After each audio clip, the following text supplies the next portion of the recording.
October 13, 1899. The date carved into 7 granite stones tells only the beginning of a story that would haunt the Yorkshire moors for generations.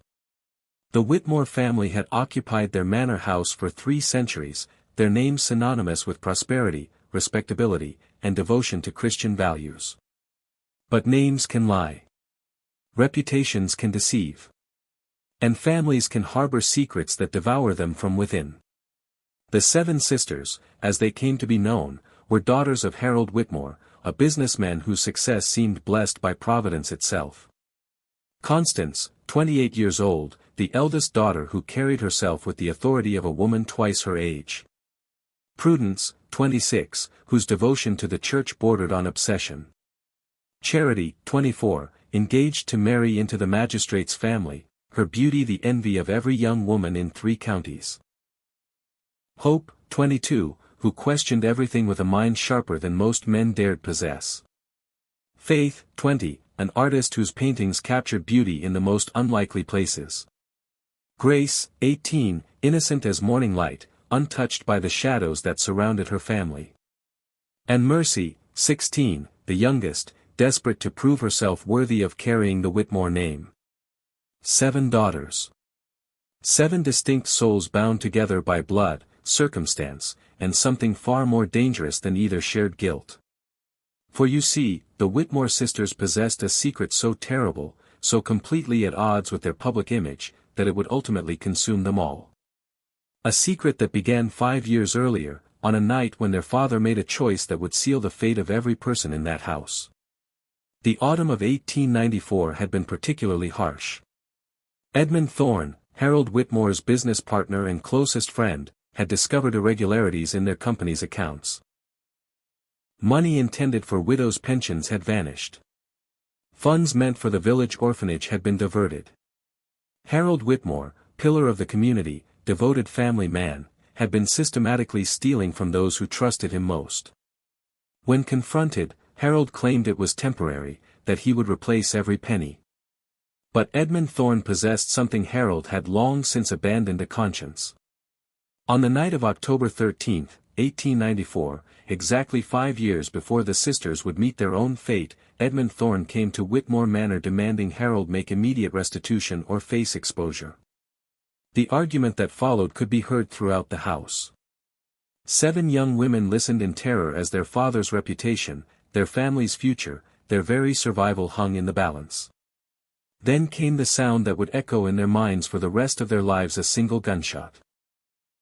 What happened in those crucial moments afterward would bind the sisters together in a conspiracy of silence that would prove more toxic than any poison. They found their father standing over Edmund Thorne's body, the smoking pistol still in his hand. Harold Whitmore, faced with his daughter's horrified stares, made a decision that would damn them all. He told them Edmund had attacked him, that he had fired in self-defense, but that no one would believe him given the missing money. Their family would be destroyed. Their mother, already fragile, would not survive the scandal. The younger sisters would never find suitable marriages. Their entire world would crumble. So they buried the truth along with Edmund Thorne's body in the old chapel ruins on the family property. They created a story about Edmund leaving town suddenly on urgent business. They forged letters in his handwriting, sent from various distant cities.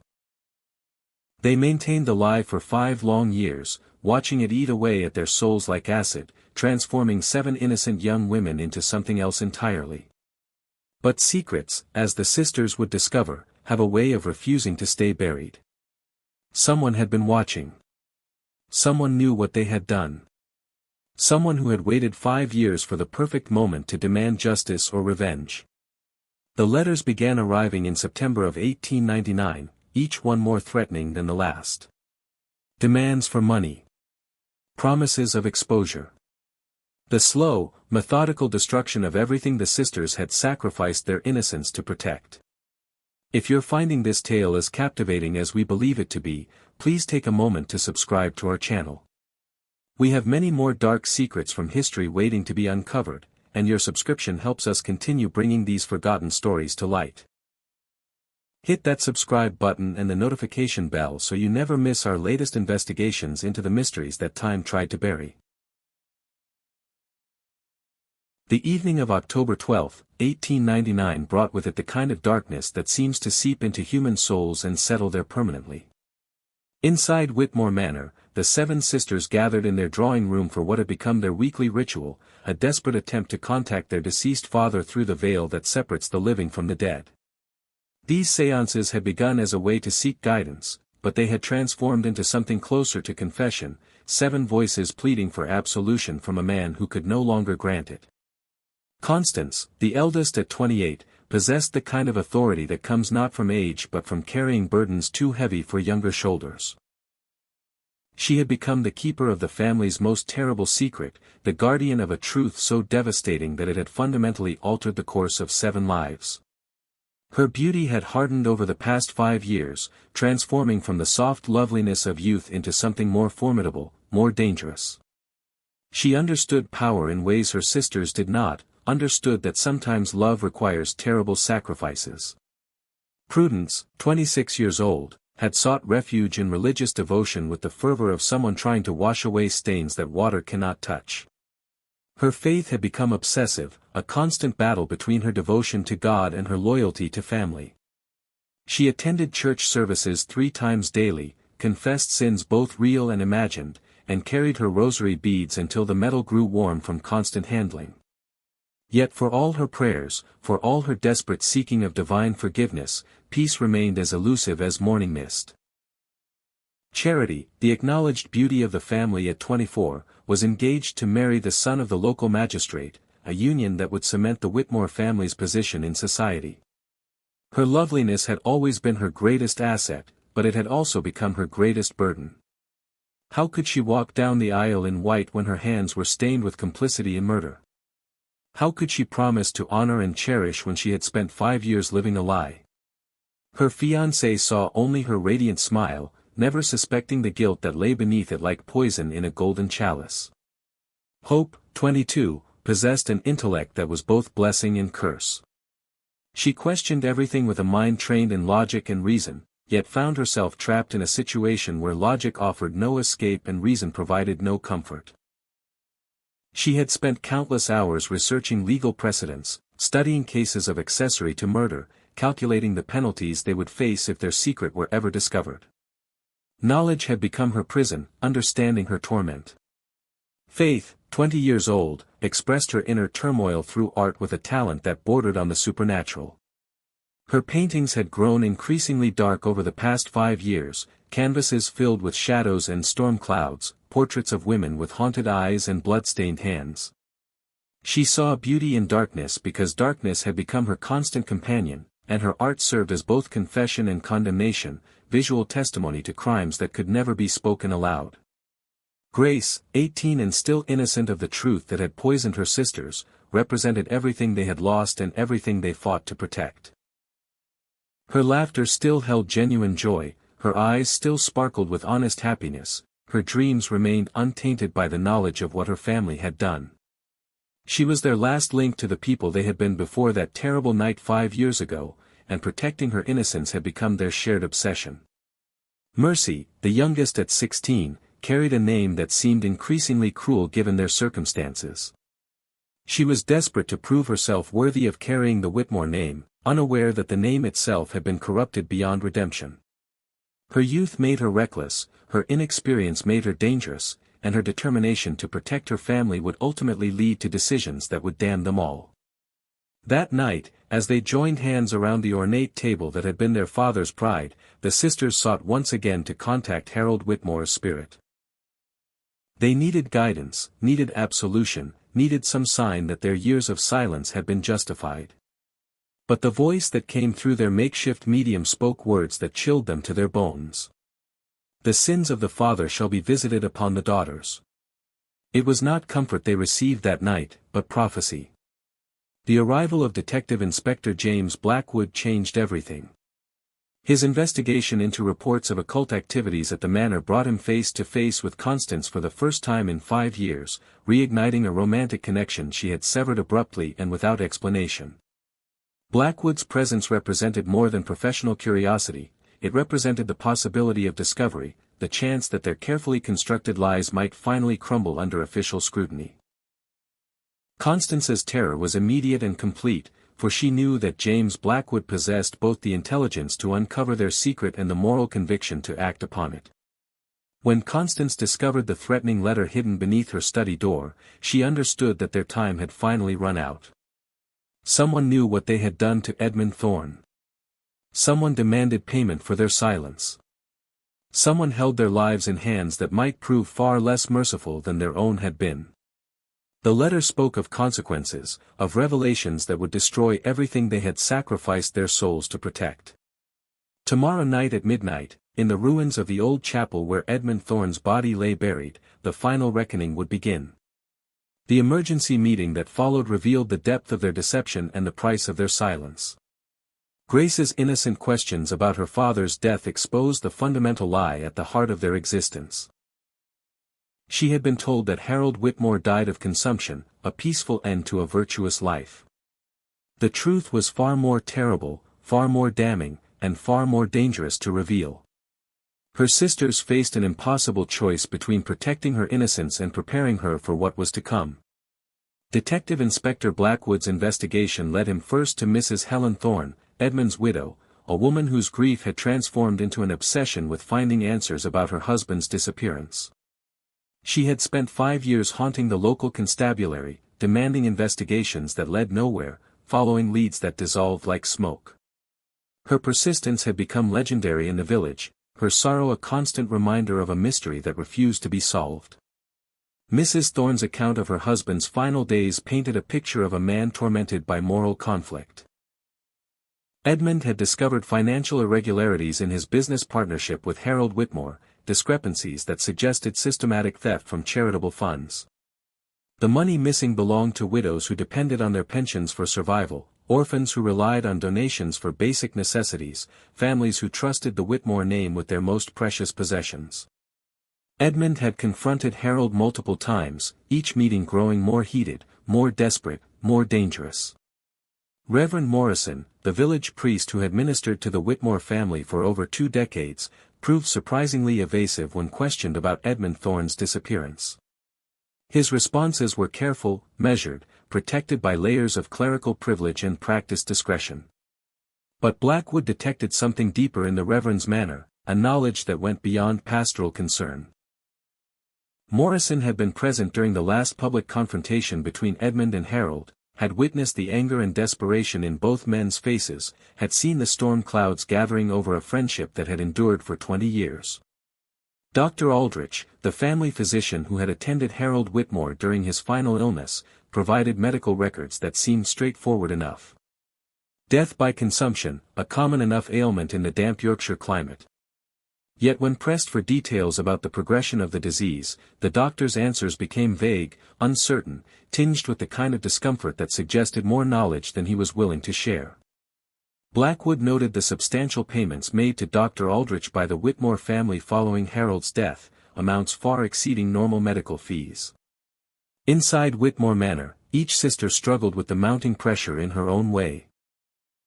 Prudence had increased her prayers to an almost manic frequency, confessing sins both real and imagined to a priest who seemed increasingly reluctant to grant the absolution she desperately sought.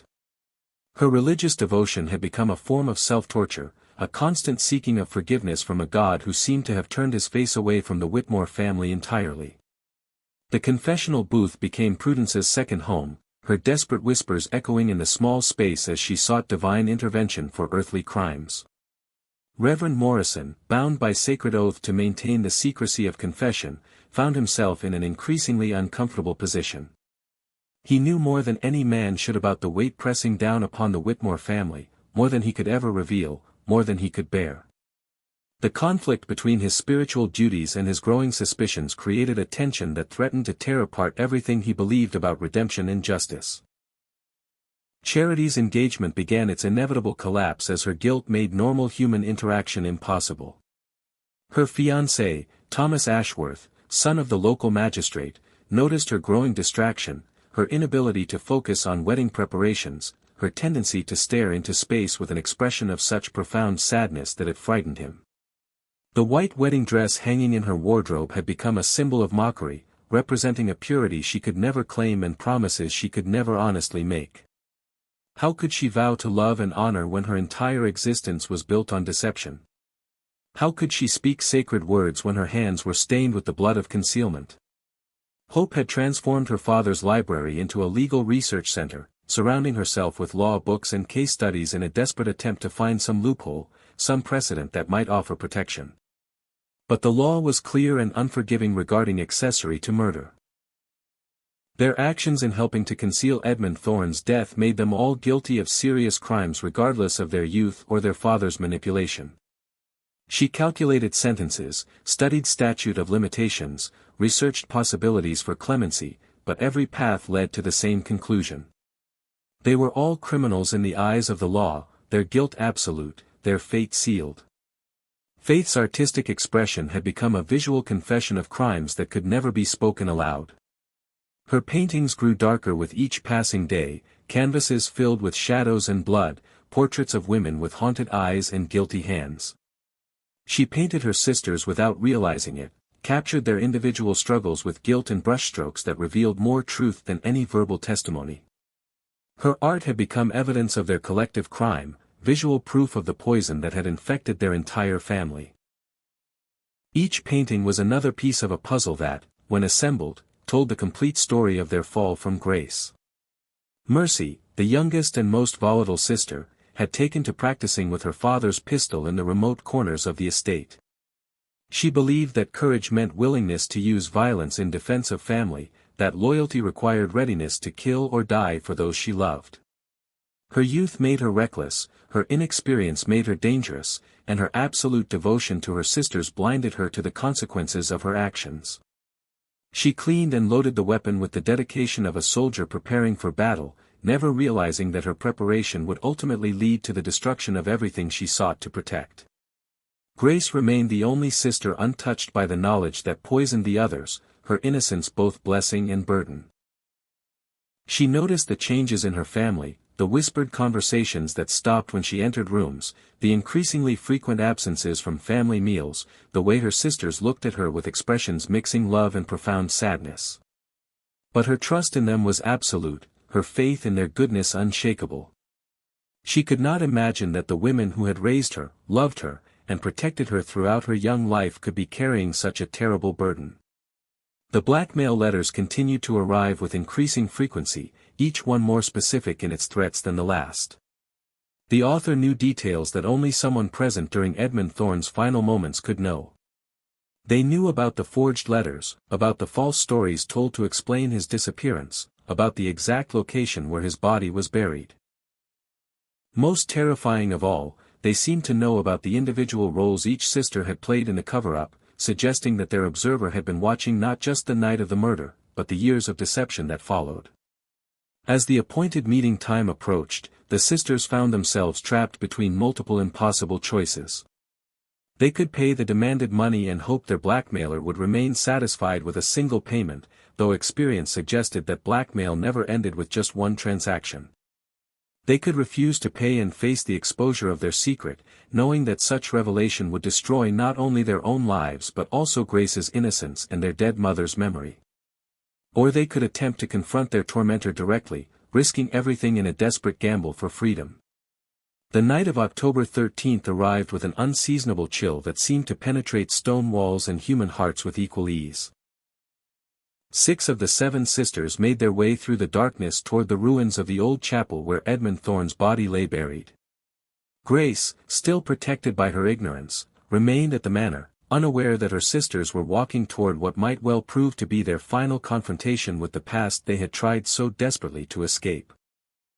The chapel ruins stood like broken teeth against the moonless sky, ancient stones that had witnessed centuries of prayers, confessions, and desperate pleas for redemption.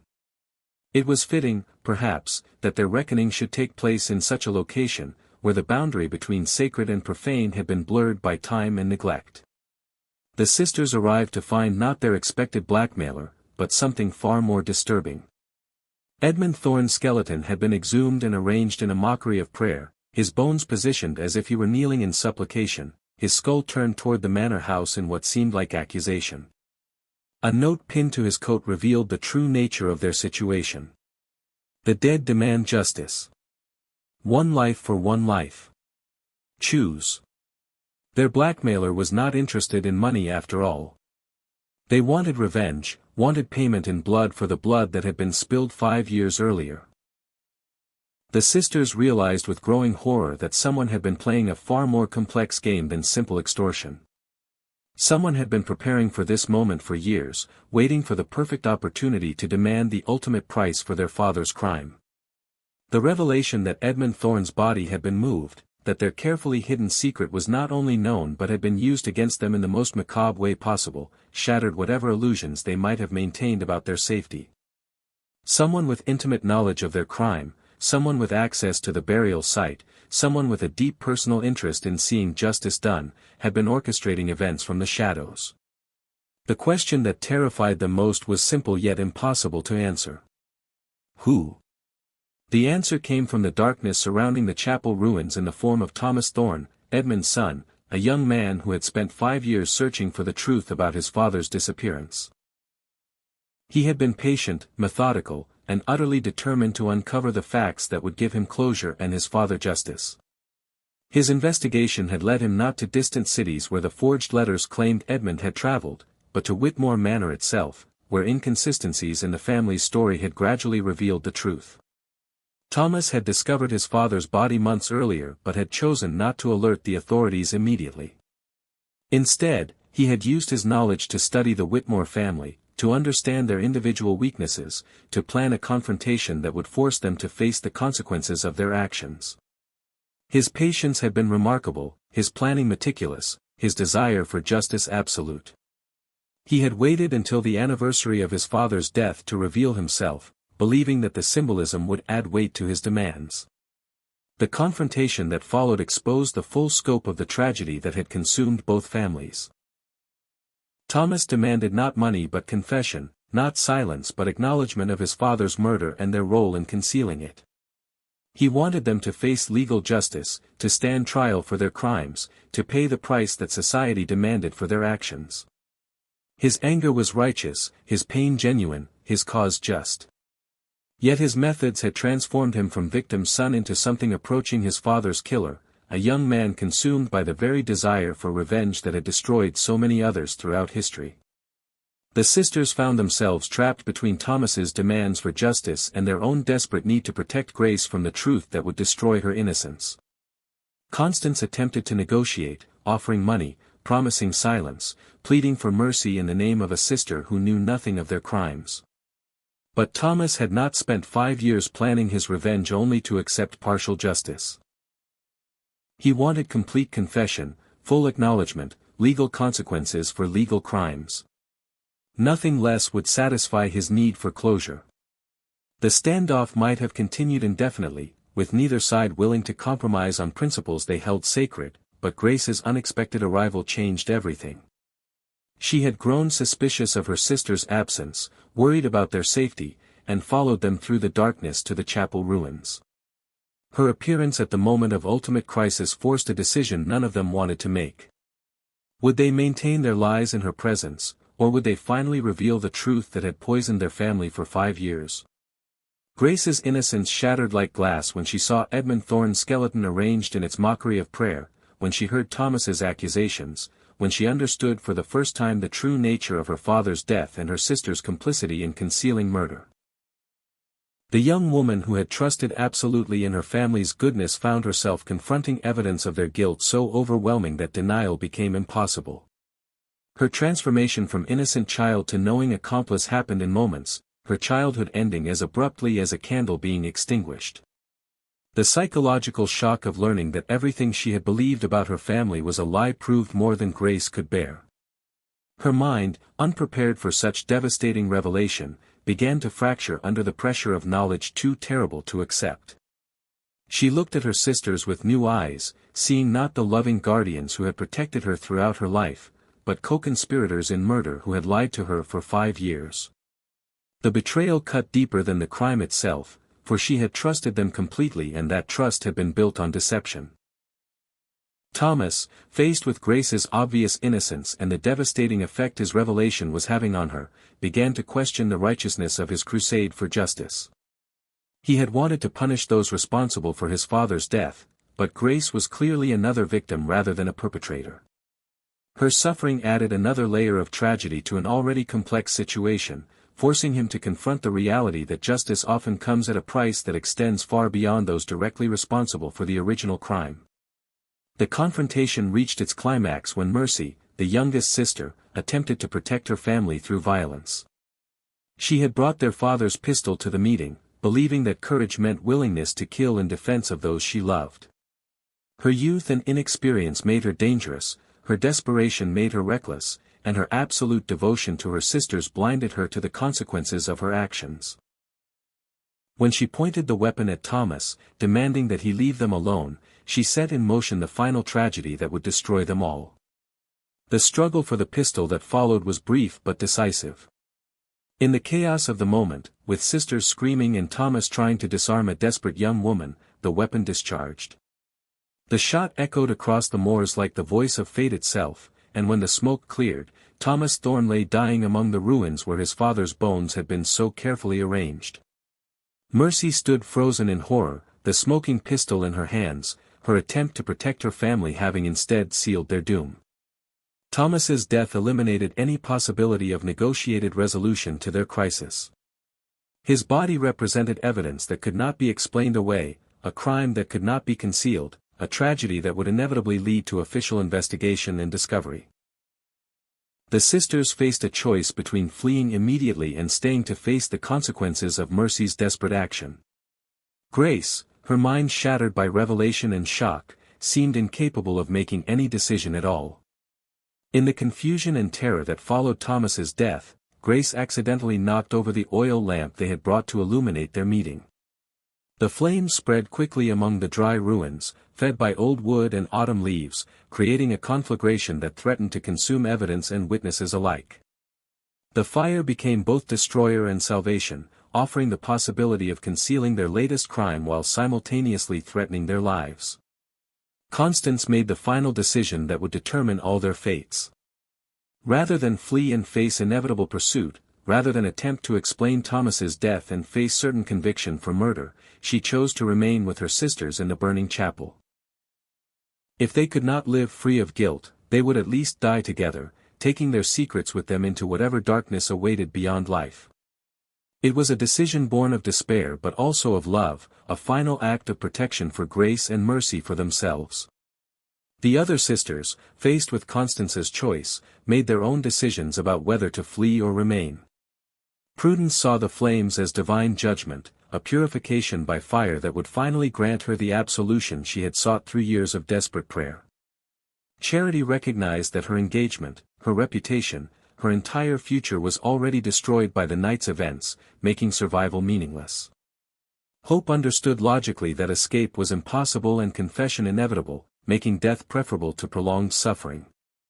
Faith saw beauty even in destruction, viewing the flames as her final masterpiece, a work of art created by fate itself. Detective Inspector Blackwood arrived at the chapel ruins too late to prevent the tragedy but in time to witness its conclusion. He saw the flames consuming the ancient stones, heard the screams echoing across the moors, and rushed toward the conflagration with the desperate hope of saving lives that were already beyond saving.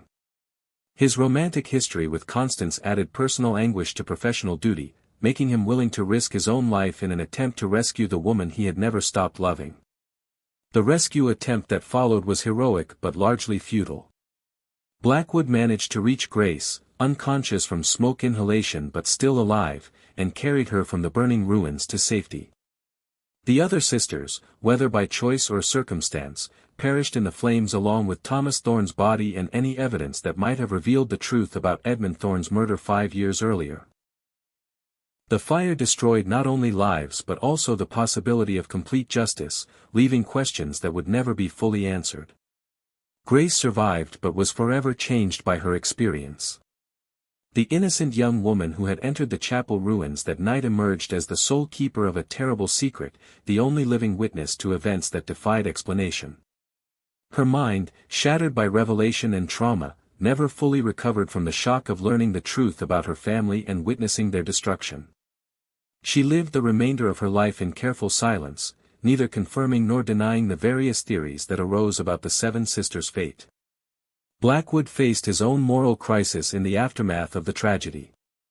His investigation had uncovered enough evidence to suggest the truth about Edmund Thorne's disappearance and the Whitmore family's involvement in concealing murder.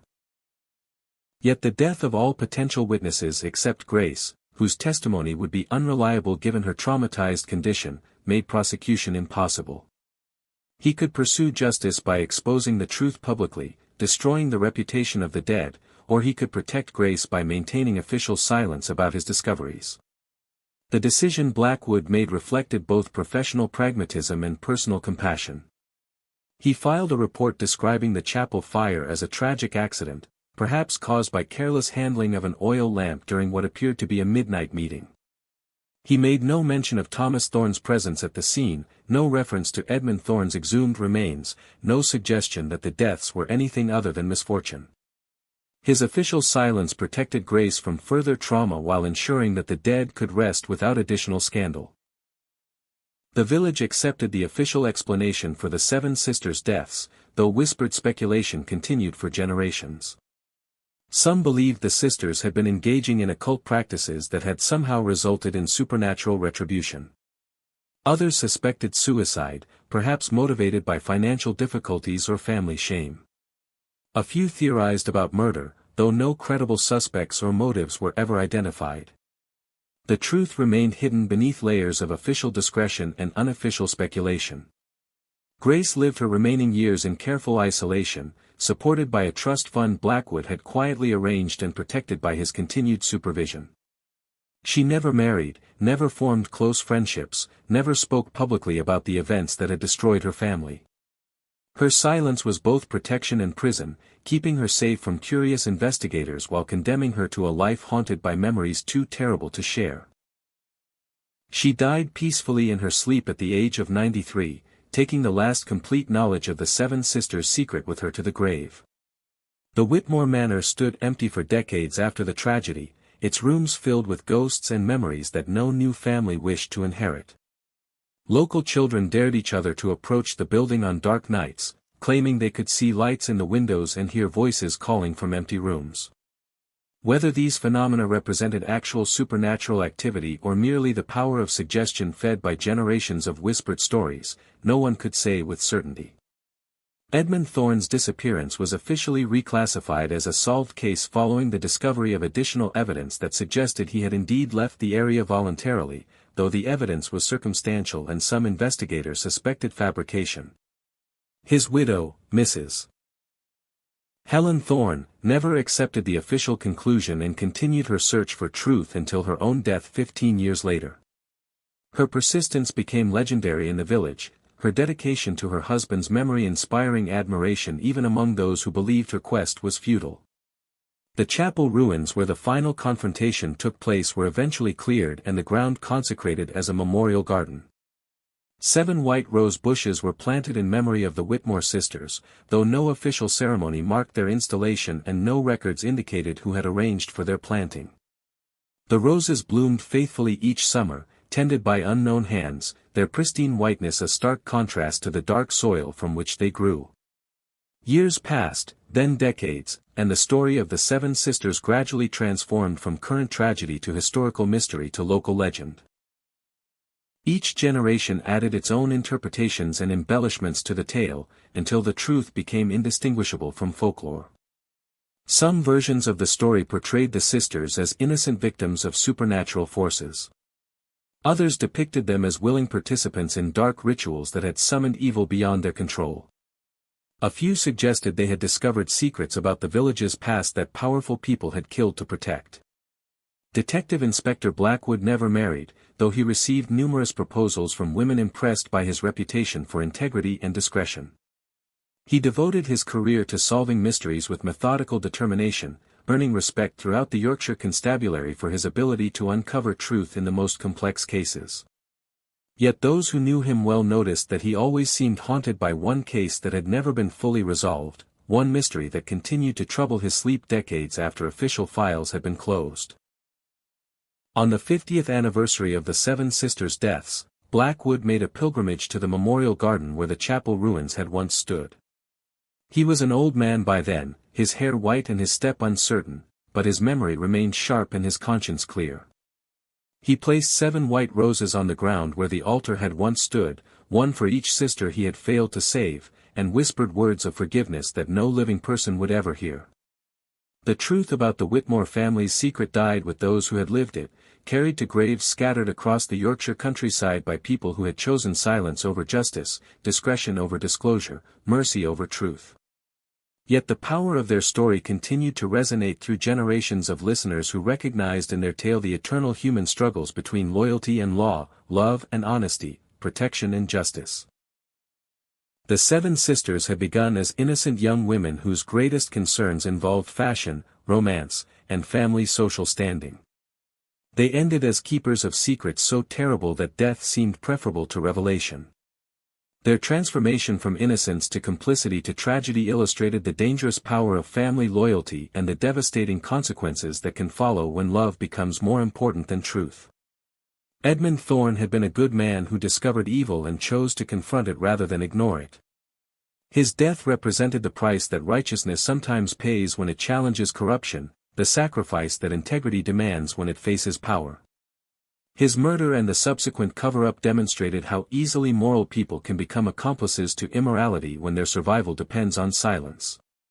Thomas Thorne's quest for justice illustrated both the nobility and the danger of revenge disguised as righteousness. His patient planning and methodical approach to exposing his father's killers showed admirable dedication to truth and memory. Yet his inability to accept anything less than complete justice, his willingness to destroy innocence in pursuit of his cause, revealed how easily virtue can become its own form of vice. Grace's transformation from innocent child to traumatized survivor embodied the terrible cost that family secrets exact from those they claim to protect. Her sisters' efforts to shield her from knowledge of their father's crime and their own complicity ultimately failed, but not before robbing her of the childhood happiness they had sacrificed everything to preserve. Her survival came at the price of sanity, her protection at the cost of peace. The story of the Seven Sisters serves as a reminder that some choices, once made, cannot be unmade, that some secrets, once kept, become prisons for those who guard them. The Whitmore family's attempt to protect their reputation and their youngest member's innocence required them to build their lives on foundations of deception that ultimately proved unable to support the weight of truth. Their tragedy demonstrates that sometimes the very love that motivates protective lies becomes the force that destroys what it seeks to preserve. The Yorkshire moors still whisper their story on autumn nights when the wind is right and the moon is dark. 7 voices speaking in unison, asking the same question that haunted their final years. Was their loyalty worth the price they paid? Was their protection justified by its terrible cost? Was their love strong enough to excuse their lies? The answer, like the truth they died to protect, remains buried in the dark soil where white roses bloom each summer in memorial to secrets that some believe should never have been kept and others insist should never be revealed. The memorial garden stands as testament to the complexity of human nature and the ambiguous relationship between justice and mercy. Visitors who know the true story often wonder whether the Seven Sisters deserve condemnation for their crimes or sympathy for their suffering. Those who believe in their guilt see the roses as mockery of sin. Those who recognize their victimization view the flowers as symbols of purity that circumstances beyond their control corrupted. Both perspectives contain truth, just as both justice and mercy have claims on our understanding of their fate. The legacy of the Seven Sisters extends far beyond their tragic end, reaching into the lives of countless individuals who encountered their story in the decades that followed. The village priest who succeeded Reverend Morrison discovered detailed records hidden in the church archives, documenting confessions that painted a far more complete picture of the Whitmore family's final years. These records, sealed by ecclesiastical law, revealed the true extent of Prudence's psychological torment and the impossible position in which her faith had placed her. Her desperate attempts to find divine forgiveness for earthly crimes had consumed her final years, transforming religious devotion into spiritual agony. Dar.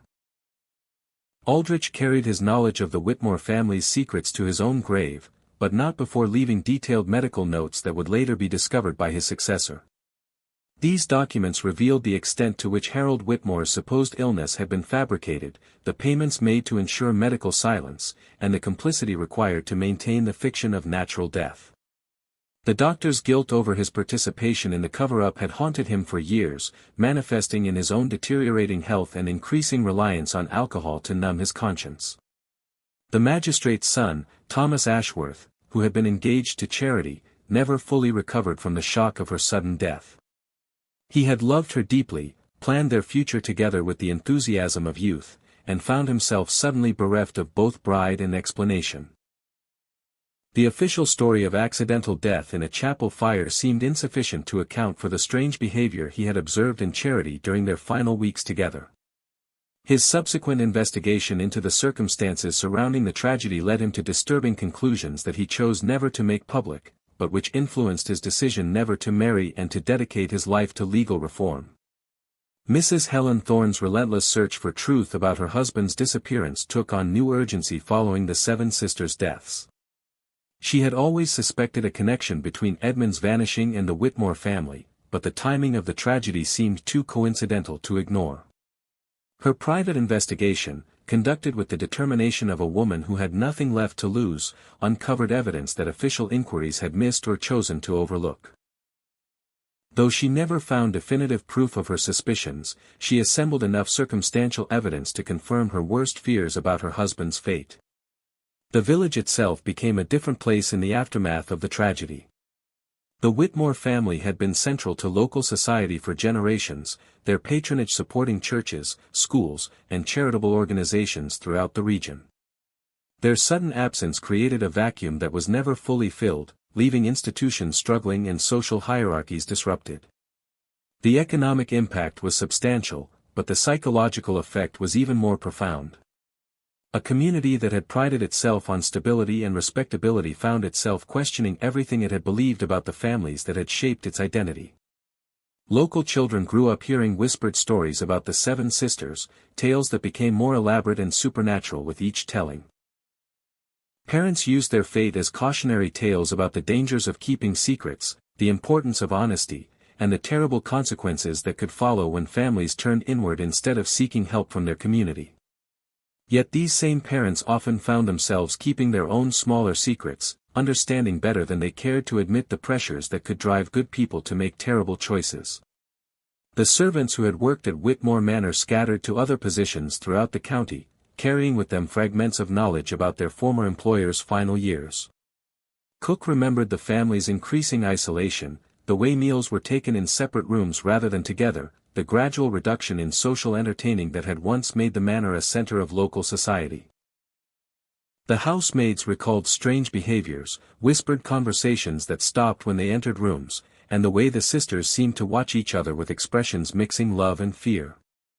The groundskeeper noted the family's growing interest in the old chapel ruins, the late-night walks they took toward the abandoned structure, and the way they seemed drawn to the very place where their lives would end.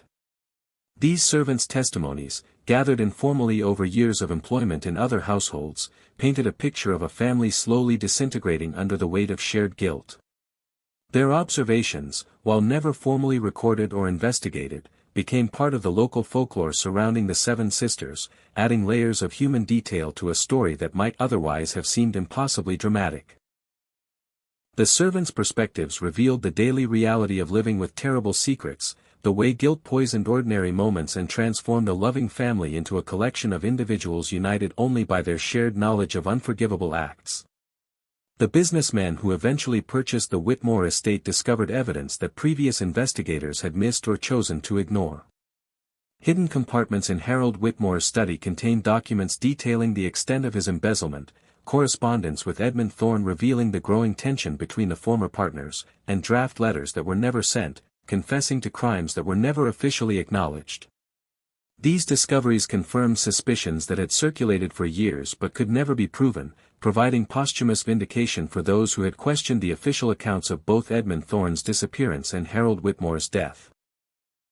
The new owner also found personal items belonging to the seven sisters, possessions that revealed their individual struggles with the burden they carried.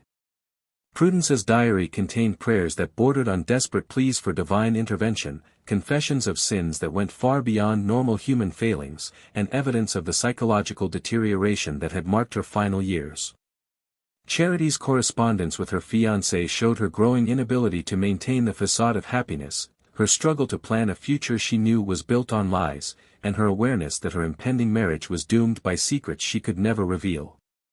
Hope's legal research filled an entire room, demonstrating the extent to which she had tried to find some escape from their impossible situation.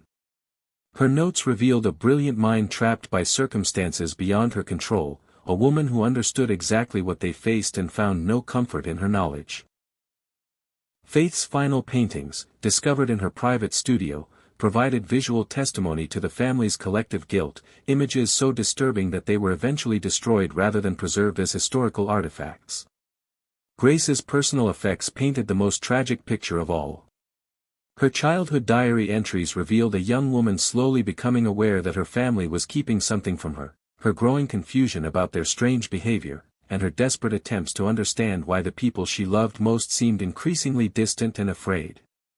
The contrast between her innocent concerns about social events and romantic prospects and the terrible reality her sisters were hiding illustrated the complete success of their efforts to protect her innocence and the ultimate futility of their sacrifice. Mercy's possessions included practice targets riddled with bullet holes, evidence of her determination to master the pistol that would ultimately seal all their fates. Her journal revealed a young woman consumed by her desire to prove herself worthy of her family's name, unaware that the name itself had been corrupted beyond redemption. Her final entries spoke of her willingness to do anything to protect her sisters, a loyalty that would prove both admirable and tragic when tested in the chapel ruins. The psychological profiles that emerge from these personal artifacts paint a complex picture of seven individuals each dealing with shared trauma in their own way. Constance's authoritarian control masked deep insecurity about her ability to hold the family together. Prudence's religious obsession reflected her desperate need for forgiveness that no earthly authority could provide. Charity's engagement represented her attempt to escape into a normal life that her past made impossible. Hope's legal research showed her inability to accept a situation where knowledge provided no power.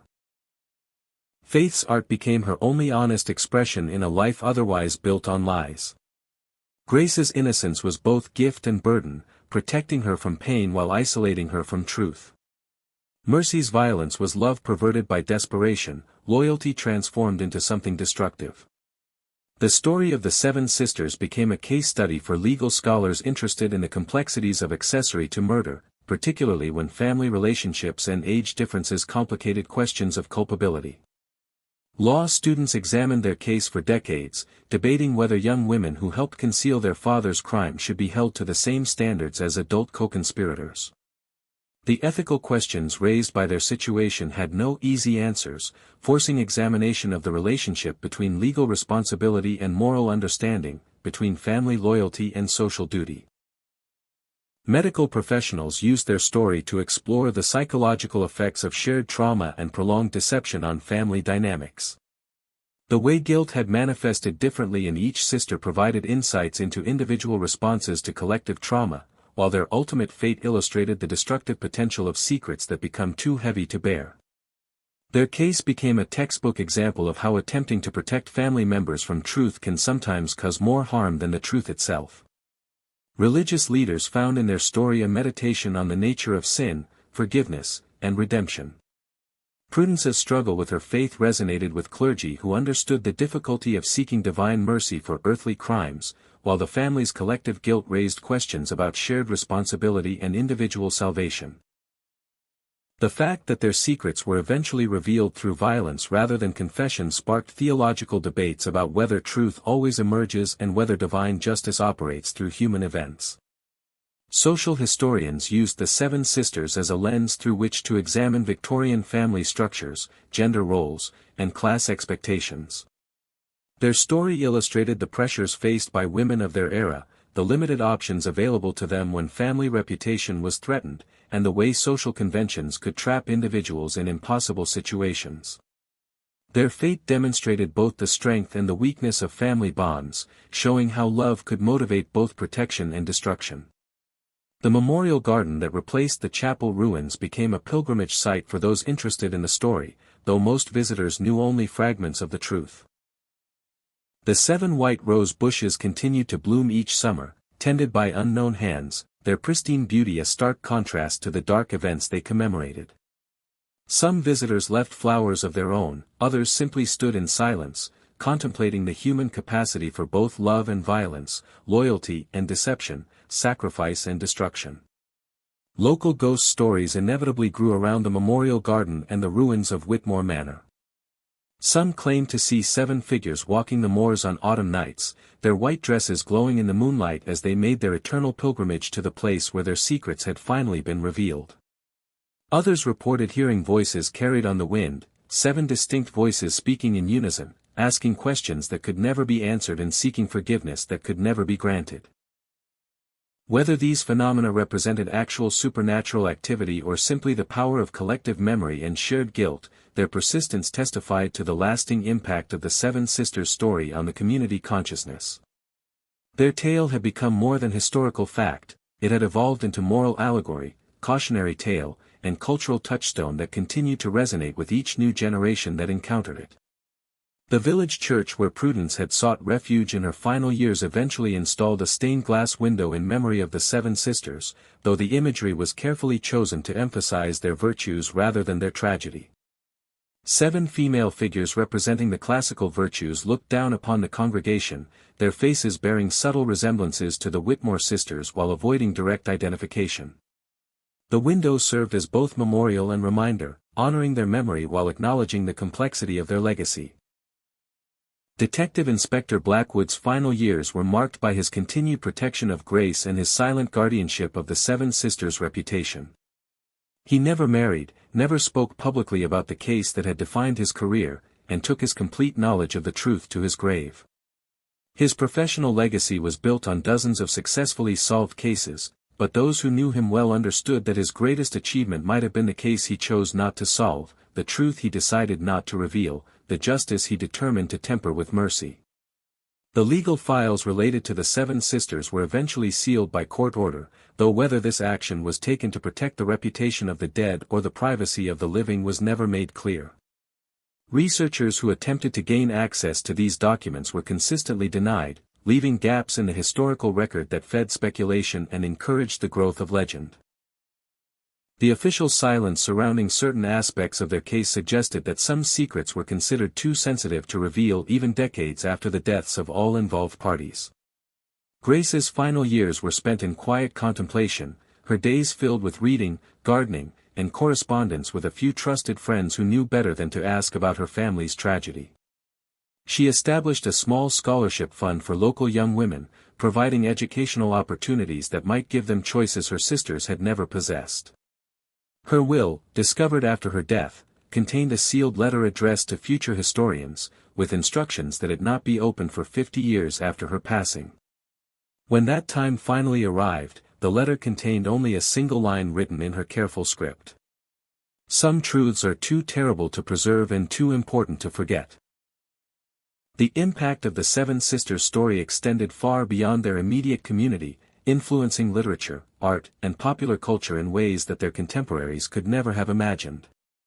Writers drew inspiration from their tale of family loyalty tested by impossible circumstances, their story becoming the basis for novels, plays, and poems that explored themes of guilt, sacrifice, and the price of keeping secrets. Artists found in their tragedy a subject that combined human drama with moral complexity, creating works that used their fate to examine broader questions about duty, love, and justice. Criminologists studied their case as an example of how ordinary people could become entangled in extraordinary circumstances, how family bonds could both motivate crime and complicate its resolution. Their story illustrated the way guilt could spread through family structures like infection, contaminating relationships and destroying the very connections it sought to protect. The psychological profiles that emerged from examination of their case influenced understanding of family dynamics in criminal situations for generations. Social reformers used their story to argue for changes in legal systems that might provide alternatives to the desperate choices the seven sisters had faced. Their fate demonstrated the need for institutions that could help families in crisis without destroying them, support systems that could address moral dilemmas before they became tragic necessities. The legislative changes that eventually emerged from such advocacy were never directly attributed to their influence, but their story provided powerful testimony for the need for compassion in justice. The theological implications of their story continued to challenge religious thinkers long after their deaths. The question of whether family loyalty could justify concealing murder, whether protecting innocence excused perpetuating lies, whether love could redeem complicity in crime, remained subjects of debate in seminaries and theological schools. Their story raised fundamental questions about the nature of sin and forgiveness, individual responsibility and collective guilt, earthly justice and divine mercy. Educational institutions eventually incorporated their story into curricula dealing with ethics, history, and human psychology. Students examined their choices as case studies in moral decision-making, analyzing the factors that had led 7 young women from innocence to complicity to tragedy. Their story became a vehicle for exploring complex questions about family relationships, social expectations, and the sometimes contradictory demands of love and law. The 7 sisters had begun their lives as symbols of Victorian feminine virtue, young women whose beauty, accomplishments, and social standing made them the envy of their peers and the pride of their community. They ended as symbols of something far more complex and troubling, representations of the human capacity for both noble sacrifice and terrible complicity, profound love and devastating deception. Their transformation from celebrated daughters to tragic figures illustrated the thin line between virtue and vice, the ease with which circumstances could corrupt the innocent and destroy the good. Their story serves as eternal reminder that families are not always havens of safety and love, that loyalty can become its own form of poison, that secrets can grow until they consume those who keep them. Yet their tale also demonstrates the power of love to motivate extraordinary sacrifice, the strength of bonds that hold even in the face of ultimate testing, the human capacity to choose death over dishonor when no other options remain. The mystery of exactly what happened in the chapel ruins that final night died with those who witnessed it, leaving questions that can never be definitively answered. Whether Thomas Thorne's death was truly accidental, whether the fire was started intentionally or by chance, whether the sisters chose to die together or were trapped by circumstances beyond their control, remains forever unknown. The ambiguity surrounding their final moments mirrors the moral complexity of their entire story, leaving room for multiple interpretations and ensuring that their tale continues to provoke thought and debate. The 7 sisters achieved in death what they had desperately sought in life. Their secret was preserved, their family's reputation protected, their youngest sister's innocence maintained until the very end. Yet the price of this achievement was everything they held dear, including their own lives and their chance for redemption. They succeeded in their mission and were destroyed by their success, victims of the very love that had motivated their sacrifice. If this exploration of family secrets, moral complexity, and the devastating power of hidden truths has moved you, please take a moment to subscribe to our channel where we continue to investigate history's most compelling mysteries. Click that like button if this story of the 7 sisters has given you insight into the complex nature of human loyalty and the terrible prices people sometimes pay for love. Leave a comment sharing your thoughts about whether their choices were justified by their circumstances or condemned by their consequences. Share this video with others who appreciate stories that challenge simple judgments and reveal the gray areas between right and wrong. Your engagement helps us continue bringing these forgotten tragedies and hidden truths to light, ensuring that the lessons embedded in stories like that of the 7 sisters continue to educate and inspire future generations. Thank you for joining us in remembering 7 women whose love for each other proved both their salvation and their doom, whose loyalty to family became their greatest virtue and their ultimate downfall, whose story reminds us all that some bonds are strong enough to live for and some secrets are terrible enough to die with.